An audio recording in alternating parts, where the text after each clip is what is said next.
One of the most common causes of spinal pain is the median branch nerve. The median branch nerve carries signals from the deep muscles of the spine as well as the facet joint. Very commonly, as people age, they get arthritis in the facet joint, and that becomes a painful focus for the patient. And many times it's several of these joints that can cause pain. Just as someone can get osteoarthritis in their shoulder, knee, or hip, they can get osteoarthritis in the facet joints in the spine. A patient who presents with mechanical neck, mid, or low back pain, which means pain with extension, rotation, bending, movement, generally is a good candidate to have their facets tested to evaluate whether they're causing the pain. We test those by putting a small amount of anesthetic around the nerve that goes to each of these facet joints.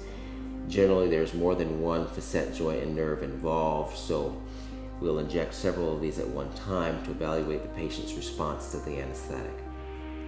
When the patient leaves the surgical center, they go home and they have a diary that they can fill out evaluating their pain pre-procedure as well as post-procedure for several hours. We generally have those patients perform activities that are normally painful for them to evaluate their response to the anesthetic block.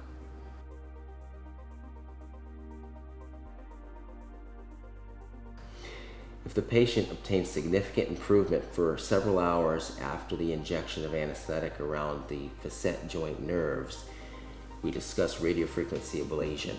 When you perform a radiofrequency ablation, you actually perform a denervation of the nerve that causes the nerve to fall apart over a period of 3 to 4 weeks. This is performed by placing a special needle under X-ray guidance around the side of the joint, and then the needle is hooked up to a special machine that actually finds the nerve. And when the nerve is found, we anesthetize the nerve and then heat the nerve for 60 to 90 seconds. And that nerve then falls apart over a period of 3 to 4 weeks. And then when that nerve falls apart, you no longer get pain signals crossing from that nerve going into the spinal cord and brain.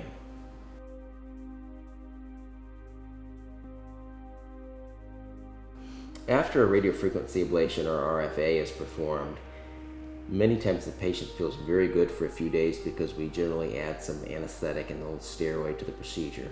But many times after that, there can be some soreness for 2 to 3 weeks before the actual nerve falls apart. And we generally recommend anti-inflammatories if the patient is able to take the anti-inflammatories along with ice initially.